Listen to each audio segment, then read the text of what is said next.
kan banyak lah anak-anak muda bilang lu lebay lu kesehatan mental lu bla bla bla. Ya baik dicandain lah, tapi menurut kalian berdua sendiri kesehatan mental itu sepenting apa sih? Aku jawab pertanyaan kamu dulu ya, tadi belum dijawab. Nah, Tari itu juga karakter yang dia itu people pleaser banget. Kenapa sih bisa jadi people pleaser atau mementingkan kebahagiaan orang lain? Karena dia itu punya trauma masa kecil gitu, dimana dia tuh tumbuh dari keluarga yang patah, yang tidak harmonis, yang dia melihat kekerasan di saat dia tumbuh dewasa sampai dia tumbuh dewasa gitu. Terus akhirnya dia terbentuklah menjadi anak yang seperti itu, dan di film ini juga dia berusaha bagaimana bisa keluar dari masalah tersebut bareng-bareng sama Baskara gitu. Baskara, karakter Baskara membantu Tari juga untuk bisa sadar kalau dia tuh gak baik-baik aja dan harus ditindak gitu. Terus yang soal menanggapi kesehatan mental, itu tadi ya, isu kesehatan mental itu kan sebenarnya hal yang gak nyaman untuk dibicarakan gitu ya. Banyak orang yang beranggapan kalau psikolog itu berarti dia sakit gitu, padahal enggak gitu.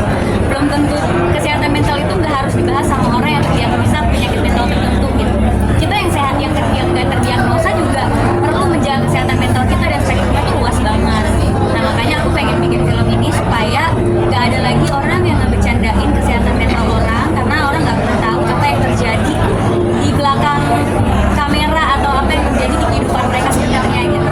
Dan semoga ini menjadi isu yang mainstream sehingga bisa didiskusikan sama support system kita gitu, sama keluarga, sama pasangan, sama teman-teman kita gitu. Biar kita bisa saling menjaga. Berarti ini kan film kedua Lily bareng sama Dika ya.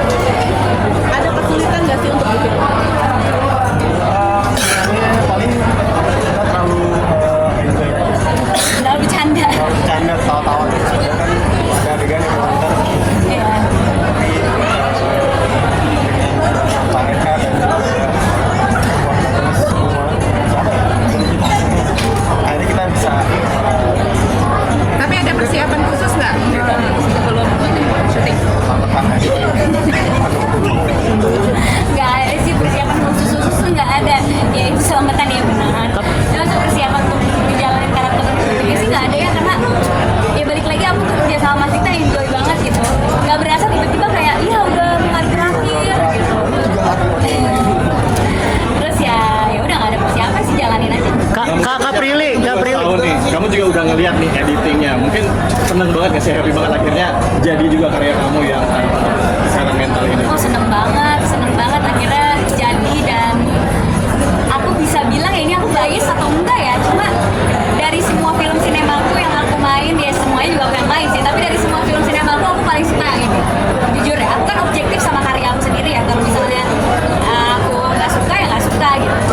Tapi aku jujur juga ke tim, sumpah dari semua film yang udah kita produserin aku paling suka yang ini. Menurut aku ya mungkin karena juga udah ketiga kalinya produserin film ya, jadi dari kita udah belajar dari kesalahan-kesalahan yang lalu juga, jadi udah lebih rapih menurut aku, alurnya lebih rapih, terus juga nggak tahu deh, lebih ya mungkin karena aku perfeksionis juga ya, jadi lebih sesuai aja, aku jadi seneng banget. Kak Prilly ini sampai ke psikolog nggak, karena kan tadi kan dapat bilang Komnas Perempuan juga, terus advokat yang mengurus ini, kamu sampai ke psikolog juga. Pasti dong, karena menulis skrip itu kan harus hati-hati ya, nggak mau kalau sampai salah gitu.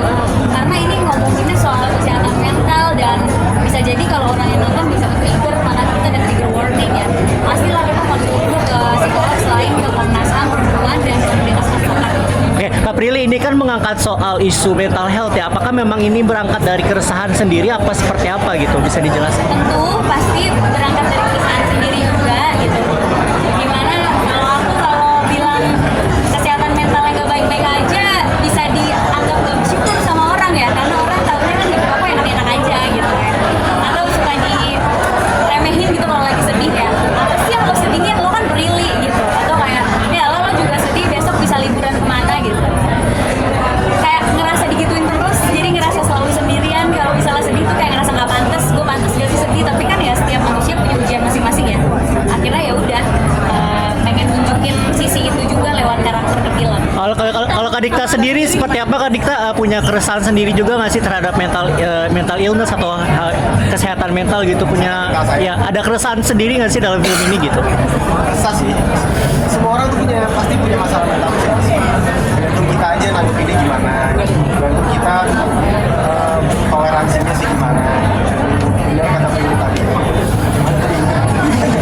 Semua dong. Kadang-kadang kita kalau sedih itu suka kayak apaan sih lu sedih, ngapain sih? Tapi mungkin juga mereka ngomong kayak gitu buat menghibur kita, dan kita nggak tahu. Jadi pokoknya apapun itu yang apa yang kita rasakan dan kita lalui.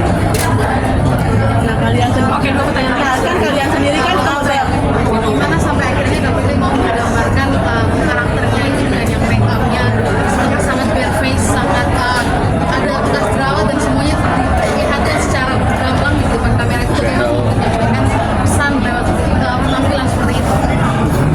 Yang pasti untuk menampilkan karakter seperti itu bukan semata-mata karena aku yang kelihatan beda doang ya. Ada riset yang dilakukan. Misalnya kayak kalau orang stres, itu apa sih yang bisa kita tunjukkan lewat penampilan fisik. Nah, ketika kita riset, kalau kita stres itu ada kenaikan atau penurunan berat badan. Ada hormon yang tidak stabil sehingga memunculkan breakout di muka kita gitu. Kantong mata, apa segala macam. Nah, akhirnya dipilih tuh penampilan fisik yang sesuai. Oke lah, yang akhirnya yang dipilih yang bisa memungkinkan dilakukan dan realistis adalah makeup jerawat. Terus juga bentuk aku nggak peduli sama penampilan, makanya ke kantor pun nggak pernah makeup. Dan itu sebenarnya juga aku alami kalau aku lagi stres. Jadi kalau misalnya aku lagi stres, buru-buru kita pengen nyatok rambut atau makeup ya, kayaknya bangun di pagi hari aja udah malas gitu. Akhirnya digambarkan lah di fisiknya Kari yang dia kemana-mana itu nggak pernah pakai makeup. Terus juga jerawatan gara-gara stres. Kalau misalnya teman-teman perhatiin, continuity jerawatnya itu beda dari awal sampai akhir. Jadi pas dia udah di akhir-akhir, di saat dia udah